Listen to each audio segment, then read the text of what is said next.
Assalamualaikum, halo teman-teman Senang Sinau. Jumpa kembali dengan kami tentunya di channel Senang Sinau yang selalu berbagi hal-hal yang positif tentunya. Nah, bagi teman-teman yang belum klik tombol subscribe-nya nih, silahkan klik tombol subscribe-nya terlebih dahulu dan aktifkan tanda lonceng. Saya hitung 1-3, silahkan klik tombol subscribe-nya ya. 1, 2, 3. Oke, terima kasih untuk teman-teman yang sudah klik tombol subscribe. Saya doakan semoga selalu diberikan kesehatan, kelancaran dalam segala usaha, kegiatan, dan aktivitasnya, dan selalu diberikan rezeki serta umur yang panjang. Bagi teman-teman yang belum subscribe, tenang saja, silahkan klik tombol subscribe-nya ya.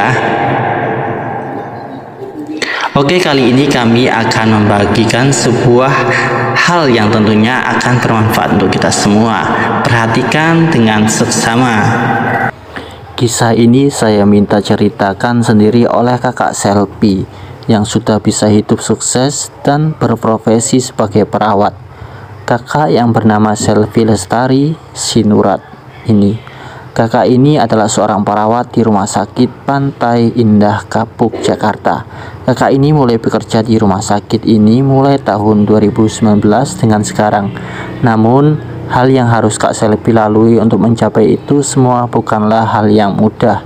Nah, Kak Selvi sendiri dulu adalah seorang anak panti asuhan yang ada di Pematang Siantar, yaitu panti asuhan Elim HKBP.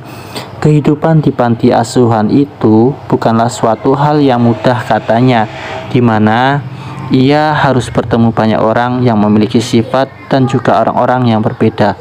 Sulit untuk menerima itu semua, tapi ia harus tetap terima, ujarnya.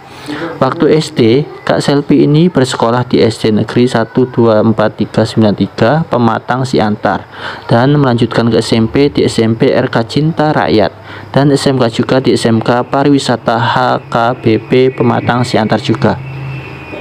Kehidupan untuk menjadi sukses yang dialami bukanlah berjalan mulus saja, namun banyak rintangan yang harus ia lalui. Karena harus bisa hidup mandiri mulai SD itu, kakak ini tidak lagi tinggal dengan orang tuanya, melainkan hidup di panti asuhan. Proses yang dia alami juga untuk hidup di lingkungan yang baru bukanlah mudah baginya. Ceritanya kepada saya saat saya tanyai, namun hal itu harus bisa dijalani karena ia memiliki tekad yang kuat untuk menjadi seorang yang harus memiliki kehidupan yang baik di masa depan. Waktu hidup di asrama itu tidak ada yang namanya manja-manja, semua harus bisa serba mandiri. Mulai SD ke sekolah itu katanya tak ada uang jajan. Mengapa? Karena di asrama itu sudah diberi makan yang cukup. Terkadang memang sedikit merasa minder, tapi itu harus dijalani karena ia mengatakan Tuhan sudah atur hidupnya. Banyak masa sulit pasti ada karena tidak tinggal dengan orang tua, makanya semua itu serba diatur. Tapi hal itu membuatnya bisa menjadi orang yang selalu taat aturan dan juga disiplin. Sampai kakak itu tamat dari SMK Pariwisata, ia tak pernah berpikiran menjadi perawat, namun Tuhan sudah atur jalan pihak panti asuhan mau menyekolahkannya sehingga ia pun mau mengambil sekolah keperawatan. Dia mengambil sekolah keperawat di Akper Balige dan kakak itu pun lulus dan masuk. Di Akper juga kakak itu banyak menjalani yang namanya suka duka. Butuh banyak proses yang harus dilakukan, meski pahit tapi harus dijalankan. Kakak itu sadar bahwa itulah katanya mungkin jalan Tuhan padanya, karena meski ia tidak punya apa-apa, namun ia tetap selalu diberikan jalan.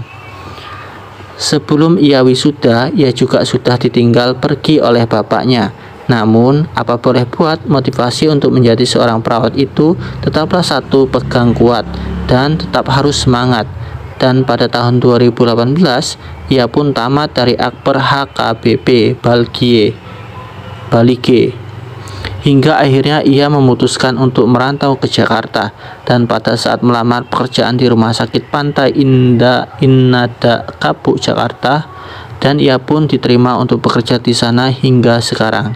Saat saya tanya bagaimana rasanya menjadi seorang perawat, ia berkata bahwa menjadi seorang perawat bukanlah suatu hal yang mudah, Tetapi kita sebagai perawat harus memiliki kesabaran yang besar dalam melayani pasien, ujarnya, karena jika tidak, kita tidak akan bisa bekerja dengan baik. Karena perawat bukan sekedar profesi, namun kita dituntut untuk menjadi orang yang penuh tanggung jawab dan rasa percaya diri yang besar, katanya. Motivasinya sendiri menjadi seorang perawat adalah agar bisa membantu dan merawat orang-orang yang memerlukan bantuan dan juga pertolongan bagi orang yang membutuhkan pertolongan. Bukan hanya merawat pasien, melainkan orang di sekitarnya, baik keluarga maupun orang lain yang menginginkan pertolongan. Ia juga mengatakan banyak ketakutan menjadi seorang perawat, tetapi hal itu harus ia lawan agar tetap mampu berkarya di tengah-tengah masyarakat yang sakit. Ia juga dulu punya adik yang harus ia tanggung biaya kuliahnya, yang sekarang sudah tamat, maka dari itu ia harus mampu memiliki pekerjaan yang baik agar tidak hidup susah, ujarnya. Selalu ia tanamkan dalam hatinya bahwa usaha itu tidak mengkhianati hasil. Meski dari itu, perjuangannya dulu untuk menjadi seperti sekarang mengalah pahit.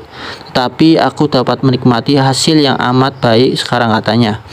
Sukses adalah sebuah kata yang enak untuk didengar. Mengapa demikian? Karena kata sukses ini mengandung banyak arti, dan mungkin kita sudah tahu apa itu. Tetapi untuk mencapai kesuksesan bukanlah suatu hal yang mudah untuk kita capai. Tidak dapat kita raih secara instan saja, harus banyak perjuangan yang kita lakukan untuk menjadi seorang yang sukses.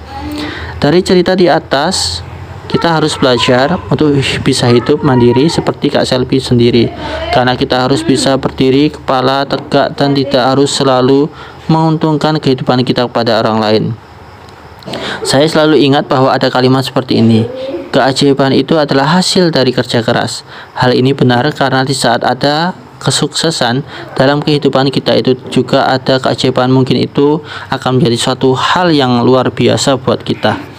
Dan kita sadari itu dapat terjadi jika kita benar-benar mampu mengandalkan Tuhan Yang Maha Esa dalam hidup kita, dan kita juga mau bekerja keras untuk itu. Banyak kisah inspiratif yang bisa kita ambil dari orang lain, yang bisa kita jadikan motivasi dalam hidup kita pribadi. Katakan pada diri kita bahwa kita pasti bisa. Kita harus mampu belajar menghargai waktu yang ada agar tidak sia-sia semuanya. Mari kita ambil kisah positif dari kehidupan orang lain untuk kita jadikan sebagai pelajaran dalam kehidupan kita untuk menuju kehidupan yang lebih baik. Jika sekarang kita noting, mari bertekad bahwa di hari yang akan datang kita bisa menjadi something, menjadi sesuatu yang berharga dan mampu menjadi inspirasi juga nantinya bagi banyak orang. Itulah sebuah kisah inspiratif yang kita bisa ambil hikmahnya. Kisah ini berjudul Sukses Akan Menjadi Milikmu Ketika Kamu Mau Bertindak, yang ditulis oleh Marianta Bansin. Terima kasih. Assalamualaikum warahmatullahi wabarakatuh.